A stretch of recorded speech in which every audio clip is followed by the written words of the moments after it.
তো hello guys, welcome to my another blog. তোমরা সবাই কেমন আছো? আশা করি আছো খুব ভালো। তোমাদেরকে আজকে এই ব্লগের মাধ্যমে আমি কিছু কথা বলতে চাই সবাইকে। আশা করি যারা যারা দেখবে তারা মন দিয়ে শুনবে। তো চলো আজকে ব্লগ শুরু করা যাক।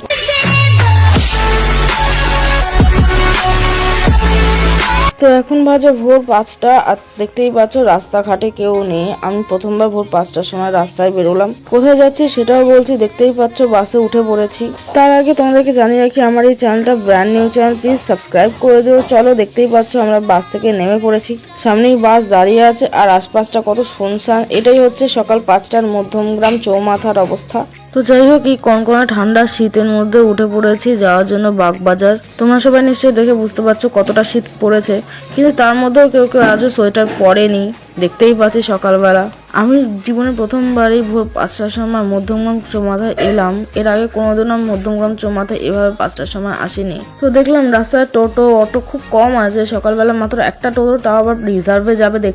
আর নেতাজির স্ট্যাটুটাকেও কি সুন্দর লাগছে সাত সকালবেলা, দেখতেই পাচ্ছ তোমরা সবাই মিলে। তো যে কথাটা আমি তোমাদেরকে মূল বলতে চাই সেটা হচ্ছে যে এই পৃথিবীতে টাকা ছাড়া কিছুই হয় না। যে যার কাছে টাকা আছে তার কাছে পাওয়ারও আছে, আর যার কাছে পাওয়ার আছে তার কাছে টাকাও আছে। টাকা ছাড়া পাওয়ার অসম্পূর্ণ, পাওয়ার ছাড়া টাকা অসম্পূর্ণ। এটা কথা কি বলতো, জোর যার মুলুক তার। তোমরা ভাবছো আমি তোমাদেরকে এইসব কথা কেন শোনাচ্ছি, বলবো।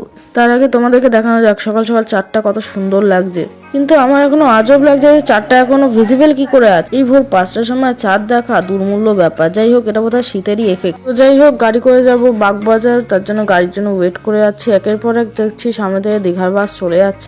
আমাদের এখান থেকে যে এত সহজে দীঘাতে চলে যাওয়া যায় সেটা আমি জানতাম না। দেখতেই পাচ্ছ একের পর এক দীঘার বাস চলে যাচ্ছে, আর এদিকে চাঁদও এখনো দেখছো ভিজিবল আছে।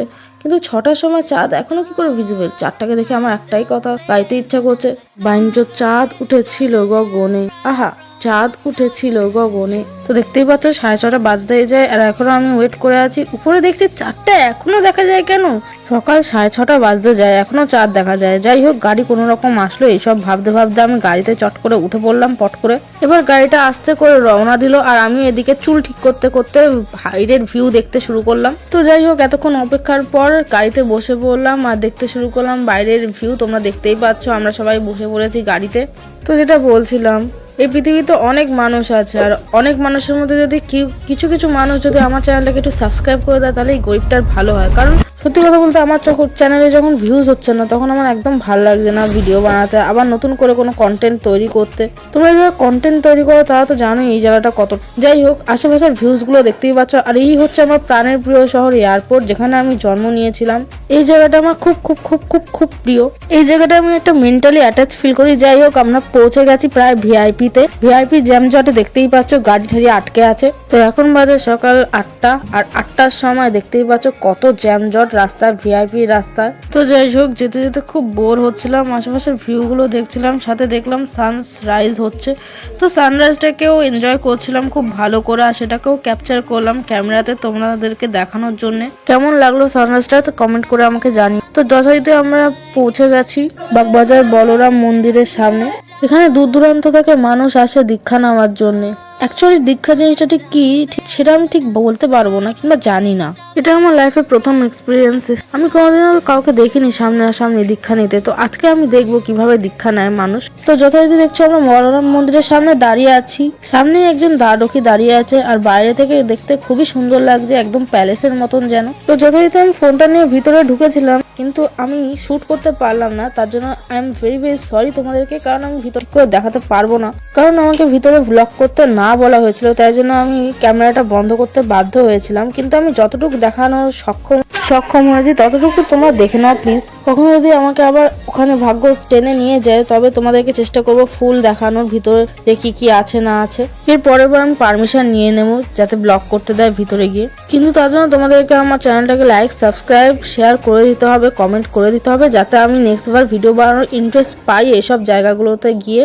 এবার আমরা ওখান থেকে বেরিয়েছি, কারণ আমাদের সাথে যে ছিল সে দীক্ষা নিতে গেছিল। তো তার অনেকক্ষণ লাগবে, প্রায় 12:30 1টা লাগবে, তাই জন্য আমরা বেরিয়ে আবার গাড়ির কাছে যাচ্ছি। তো যেতে যেতে দেখলাম একটা কুকুর কালো রঙের আমাদের সাথে সাথে যাচ্ছে। জানি না কুকুরটার দাবি কি, কিন্তু ভালোই লাগছিল বেশ দেখে। মনে হচ্ছিল যেন পিছন পিছন স্বয়ং ভগবান যাচ্ছে। আর হ্যাঁ, রাস্তাঘাটে এরকম অবলা জীব দেখলে প্লিজ তোমরা সবাই মিলে অবলা জীবগুলোকে খেতে দাও। যাদের কাছে ক্ষমতা আছে তারা প্লিজ রাস্তাঘাটে অবলা জীবগুলোকে মানুষকে খেতে দেওয়ার চেষ্টা। যারা যারা কলকাতা শহরের বাইরে আছো, যারা যারা ভাবছো ভিজিট করবে কলকাতা শহর, তা প্লিজ আমার চ্যানেলটাকে সাবস্ক্রাইব করে দিও, যাতে এরকম ভিডিও তোমরা দেখতে পারো।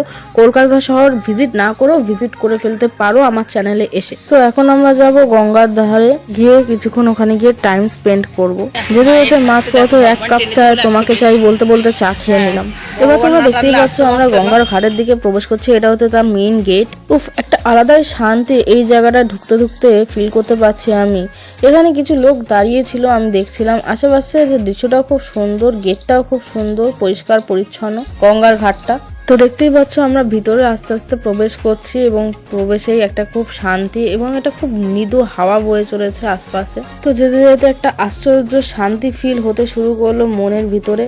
তোমরা যারা যারা কলকাতা ভিজিট করতে চাও তারা একবার করে গঙ্গার ধারে আসবেই, দেখবে একটা আলাদাই শান্তি, আলাদা লেভেলের শান্তি। তো দেখছো আমরা রেল লাইন ক্রস করে গঙ্গার দিকে যাচ্ছি, আর এটা হচ্ছে শিব ঠাকুরের মন্দির। দেখতেই পাচ্ছ কত বড় বিশাল গঙ্গা, আর তার মধ্যে মানুষ এসে স্নান করছে, নোংরা ফেলছে, যা তা করছে। মনে মনে ভাবলাম আমি যদি গঙ্গা হতাম না, মানুষকে ভাসিয়ে নিয়ে যেতাম যারা গঙ্গার উপর নোংরা ফেলছে। তো যাই হোক, একটা শান্তির জায়গা খুঁজে নিয়ে কিছুক্ষণের জন্য বসলাম, কিছুটা রিলস বানালাম, কিছুটা ফটো তুললাম। তো সেলফি তুলতে তুলতে দেখলাম পাশ দিয়ে একটা বড় আস্ত বড় ট্রেন চলে যাচ্ছে একদম গায়ের কাছ দিয়ে। মনে হচ্ছিল উঠে পড়ি, তারপর যেখানে নিয়ে যাবে সেখানে চলে যাই। গঙ্গার সামনে এলে মনটা কিরকম অশান্ত হয়ে যায়, মনে হয় কোথাও একটা চলে যাই এই সংসার ধর্ম ত্যাগ করে। তো বসে বসে অনেক খিদা পাচ্ছিল, এসব ভাবতে ভাবতেই ভাবছিলাম কখন গিয়ে খাবো, কারণ আমার খুব খিদা পেয়ে গেছিল। তো দেখছিলাম আশেপাশে দৃশ্যগুলো, একটা কুকুর শুয়েছিল আর একটা পুরোহিত মশাই বই পড়ছিল। পুরোহিত মশাইটাকে দেখে আমার খুব আজব লাগছিল, কারণ উনি খুব ধ্যান সে বই পড়ছিল। তারপর আমরা উঠে পড়লাম, রাস্তার দিকে এগিয়ে গেলাম, ট্রাম লাইন পার করে খেতে যাব কোথাও একটা। কচুরির দোকান খুঁজছিলাম, কচুরির দোকান আশেপাশে কোথাও দেখতে পাচ্ছিলাম না। যেখানেই দেখছিলাম শুধুই কারখানা আর এদিক ওদিক গাড়ি চলে যাচ্ছে, কিন্তু কচুরির দোকান দেখতে পাচ্ছিলাম। সামনে একটা রুটির দোকান দেখলাম, বাট রাস্তায় এসে রুটি খেতে ইচ্ছা করছিল না, ইচ্ছা করছিল কচুরিই খেতে। তো কচুরির দোকান তো খুঁজেই ছাড়বো, হাঁটতে হাঁটতে খোঁজে গেলাম কচুরির দোকানে। তো হাঁটতে হাঁটতে আমার পা ব্যথা হয়ে গেল, বাট আশেপাশে কোথাও কচুরির দোকান খুঁজে পেলাম না। তো তাও হেঁটে চলেছি এই রোদ্রের মধ্যে। ঠান্ডাটা আছে বলে হাঁটতে মজাও লাগছিল। তবে যেতে যেতে ভাবছিলাম এখানকার রাস্তা খুব পরিষ্কার, যদিও মেন রাস্তাগুলিতে যা তা করে রাখে এখানকার মানুষরা। কলকাতাবাসীরা হয় এরকম নোংরা। তো যেতে যেতে এসব ভাবতে ভাবতে হঠাৎ করে দেখি একটা কচুরির দোকান পেয়েই গেলাম। তারপর বসে গরমা গরম 3টে কচুরি, একটা জিলেপি সাটিয়ে দিলাম। কচুরিটা টেস্ট মোটামুটি ছিল আর জিলেপিটা জাস্ট ওয়াও। তো ফিরে এসে আবার গাড়িতে বসলাম আর দেখলাম পাশের বাড়িতে একটা বেড়াল বসে আছে ব্যালকনিতে। তো ভাবছিলাম কখন ওটা জাম্প মারবে ওখান থেকে ডিসাইড করবে, বাট করলো না। তো এই করতে করতে খাওয়ার টাইম চলে এলো, কুপন কেটে বসে পড়লাম খাওয়ার জন্য। দেখতেই পাচ্ছ সবাই লাইন দিয়ে বসে পড়েছে, আমিও বসে পড়েছিলাম সিটে, কিন্তু পরে গিয়ে আমার মাটিতেই বসতে হলো, মাকে সিটে বসিয়ে দিলাম। তো আমার হয়ে গেছে খাওয়া, এবার আমি হাত মুখ ধোবো। দেখতেই পাচ্ছ হাত মুখ ধোয়ার জন্য কত লোকে লাইন দিয়েছে, আমিও তার মধ্যে যুক্ত হয়ে গেলাম লাইন দেওয়ার জন্য। তো খাওয়া দাওয়া হয়ে গেছে, হাত মুখ ধোয়া হয়ে গেছে, এবার আমি বেরিয়ে এলাম। বেরিয়ে এসে একটু ক্যামেরার মধ্যে চুলটা ঠিক করছিলাম। দেখতেই পাচ্ছ কিরকম পাগল পাগল দশা চুলটার। আর এদিকে মোটা মা বসে আছে সরু পাঁচিলের মধ্যে। তো চলো, মাসিমণির দীক্ষা নেওয়া হয়ে গেছে, এবার আমরা ফিরে এলাম গাড়ির মধ্যে। গাড়ি করে আবার চলো ব্যাক করলাম হোমে। তো দেখা হবে নেক্সট কোনো ব্লগে, তোমরা প্লিজ সাবস্ক্রাইব করে